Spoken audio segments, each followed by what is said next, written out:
kepada Bapak Ujang Permana, Esos, MSI yang telah memberikan kelompok kami kesempatan untuk mempresentasikan materi yang kita bahas adalah perdamaian dunia posisi negara dalam era global. Perkenalkan, nama saya Rifa Naila Mutmainah yang akan bertugas sebagai moderator. Adapun anggota kelompok saya adalah saya Rina Widayanti,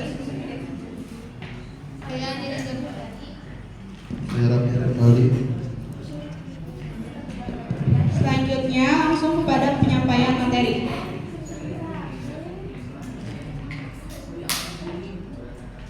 Perdamaian dunia. Dalam studi perdamaian jika dipahami dalam dua pengertian. Pertama, perdamaian adalah kondisi tidak adanya atau berkurang segala jenis kesadaran. Kedua, perdamaian adalah transformasi konflik kreatif non kekerasan. Dari dua definisi di atas dapat disimpulkan bahwa perdamaian adalah apa yang kita miliki ketika transformasi konflik yang kreatif berlangsung secara tanpa kekerasan. posisi negara dalam era global. Globalisasi adalah proses sosial yang muncul sebagai akibat dari kemajuan dan inovasi teknologi serta perkembangan informasi dan komunikasi. Globalisasi abad 21 diyakini berpengaruh besar terhadap kehidupan suatu bangsa. Globalisasi akan menimbulkan ancaman dan tantangan yang ditenggarai bisa berdampak negatif bagi bangsa dan negara. Namun, di sisi lain, globalisasi memberikan peluang yang akan berdampak positif bagi kemajuan suatu bangsa. Tampaknya bagi negara-negara Indonesia, globalisasi merupakan suatu yang tidak bisa ditolak. Berbagai kebijakan yang dilakukan pemerintah Indonesia menyiratkan bahwa Indonesia ikut serta dalam arus global. Misalnya dengan ikut serta dalam forum WTO, APEC, dan AFTA. Globalisasi perlu diwaspadai dan dihadapi dengan sikap arif bijaksana. Salah satu sisi negatif dari globalisasi adalah semakin menguatkan nilai-nilai materialistik pada masyarakat Indonesia. Di sisi lain, nilai-nilai solidaritas sosial, kekeluargaan, kerahmatan sosial, dan rasa cinta tanah air yang pernah dianggap sebagai kekuatan pemersatu dan ciri khas bangsa Indonesia makin pudar. Sisi negatif ini dimungkinkan karena masuknya nilai-nilai global. Inilah yang menyebabkan krisis pada jati diri bangsa. Dalam naskah Rencana Pembangunan Jangka Menengah Nasional 2004-2009 telah dimunculkan program pengembangan nilai budaya. Program ini bertujuan untuk memperkuat jati diri bangsa, identitas nasional, dan memantapkan budaya nasional. Selanjutnya, mewujudkan perdamaian dunia. Ada beberapa solusi atau upaya menurut Cipto Wardoyo yang harus dilakukan demi mewujudkan perdamaian dunia, antara lain: 1. Melalui pendekatan kultural budaya. 2. Melalui pendekatan sosial dan ekonomi. 3. Melalui pendekatan politik. 4. Melalui pendekatan religius.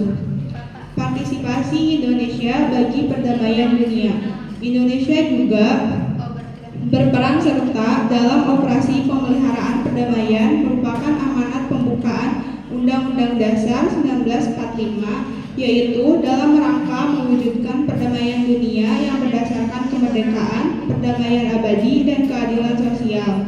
Di sisi lain, konstelasi perubahan dunia akan selalu berpengaruh terhadap kelangsungan bangsa negara Indonesia. Dunia yang aman dan damai tentu saja menjadi harapan semua umat manusia, termasuk bangsa Indonesia. peran serta Indonesia dalam kancah pemeliharaan perdamaian dunia memang sudah bukan hal yang baru. Sesuai amanat konstitusi, sejak dekade awal kemerdekaan, Indonesia sudah mengirimkan personelnya untuk terlibat aktif melaksanakan ketertiban dunia melalui berbagai misi perdamaian di bawah bendera Perserikatan Bangsa-Bangsa atau PBB. Keseriusan Indonesia untuk terlibat dalam misi perdamaian dunia telah mengalami transformasi. yang signifikan seiring dengan perkembangan lingkungan, strategis, serta komitmen bangsa untuk lebih proaktif dalam menyikapi konflik yang terjadi. Kesimpulan, dari penjelasan di atas dapat ditarik kesimpulan bahwa kondisi negara dalam era global dipengaruhi seluruh serta perkembangan kehidupan internasional. Hal ini karena globalisasi dan perkembangan di luar negara turut mempengaruhi kelangsungan hidup bangsa dan negara. Globalisasi adalah proses sosial yang muncul sebagai akibat dari kemajuan dan inovasi teknologi serta perkembangan informasi dan komunikasi.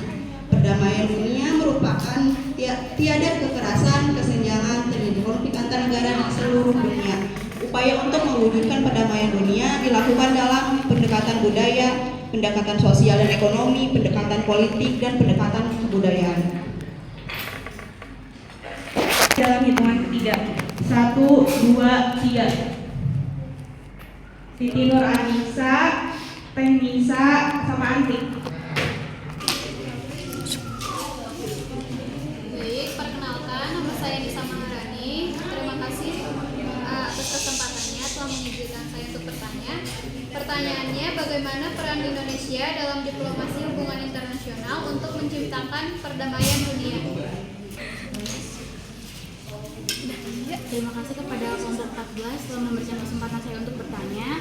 Perkenalkan, nama saya Antik Mustika Anjani. Pertanyaannya, apa tantangan yang dihadapi negara dalam menjaga perdamaian dunia di tengah globalisasi? Ya, Perkenalkan, nama saya Antik Mustika Anjani.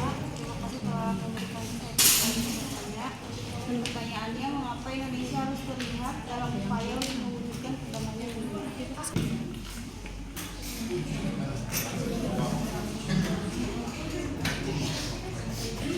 Baik, saya akan menjawab pertanyaan dari Antik. Pertanyaannya, apa tantangan yang dihadapi negara dalam menjaga perdamaian dunia di tengah globalisasi? Jawabannya itu, yang pertama, ketimpangan ekonomi global. Yang kedua, perubahan iklim. Yang ketiga, ancaman terorisme global. Yang keempat, ketegangan geopolitik. Yang kelima, krisis migrasi.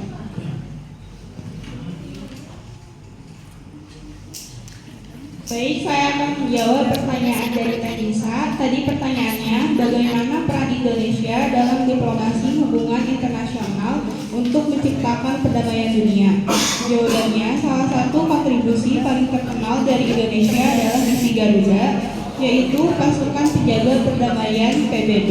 Sejak tahun 1957, Indonesia telah mengirimkan lebih dari 30.000 personel untuk bertugas di berbagai negara yang dilanda konflik seperti Kamboja, Lebanon, Bosnia, dan Liberia. Apakah sudah cukup? Baik, izin jawab pertanyaan dari Siti Nurhaliza. Pertanyaannya, mengapa Indonesia harus terlihat dalam upaya untuk mewujudkan perdamaian dunia? Karena upaya mewujudkan perdamaian dunia sudah tercantum dalam pembukaan Undang-Undang Dasar 1945 dan menjadi tujuan nasional Indonesia. Apakah sudah cukup? Sekian presentasi dari kelompok kami. Saya sebagai moderator mohon maaf atas kekurangannya dan terima kasih untuk perhatiannya. Wassalamualaikum warahmatullahi wabarakatuh. Waalaikumsalam warahmatullahi wabarakatuh.